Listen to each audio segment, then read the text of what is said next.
ப்ராஜெக்டோட title வந்து power generation using piezo electric plate. இந்த piezo electric plate அப்படிங்கிறது இந்த கார்ட்போர்டு கீழே வந்து நம்ம கொடுத்துருப்போம். உங்களுக்கு நான் இதை ஓப்பன் பண்ணி காமிக்கிறேன். இது கீழே வந்து உங்களுக்கு இந்த பிளேட் தெரியுதா, இதுதான் ஆக்சுவலாக வந்து பீசோ எலக்ட்ரிக் பிளேட்டுன்னு சொல்லுவாங்க.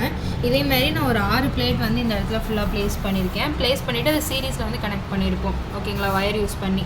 இப்போது இந்த பவர் ஜென்ரேஷன் அப்படிங்கிறது என்ன நடக்கும் அப்படின்னா, நான் இந்த பீசோ எலக்ட்ரிக் பிளேட்டுக்கு மேலே ஒரு கைண்ட் ஆஃப் ப்ரெஷர் கொடுக்கும்போது எனக்கு இங்கே ஒரு கைண்ட் ஆஃப் மினிமம் வோல்டேஜ் அப்படிங்கிறது ஜென்ரேட் ஆகும். ஓகேவா, இப்போ அதே ப்ரெஷரை நான் கண்டினியூஸாக கொடுக்கும்போது எனக்கு ஷாக் கண்டினியூஸாக கொடுக்கும்போது அதே வோல்டேஜ் லெவல் அப்படிங்கிறது எனக்கு கண்டினியூஸாக இன்க்ரீஸ் ஆகிட்டே இருக்கும்.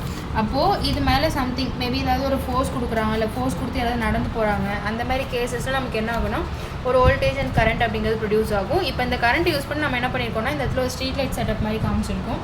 ஒரு பேட்டரியில் ஸ்டோர் பண்ணிவிட்டு அந்த பேட்டரியிலேருந்து வர கிடைக்கக்கூடிய சார்ஜ் வச்சு நான் என்ன பண்ணுறேன்னா ஸ்ட்ரீட் லைட் வந்து க்ளோ பண்ணுறோம் அப்படின்ற மாதிரி நம்ம கான்செப்ட் சொல்கிறோம்.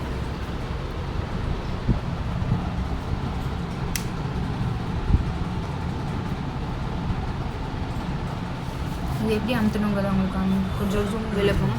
இது இந்த இடத்துல வந்து கை வச்சு ப்ரெஸ் பண்ணிங்க அப்படின்னா உங்களுக்கு அந்த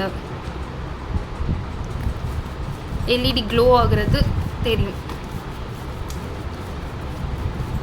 அவ்வளோதான்.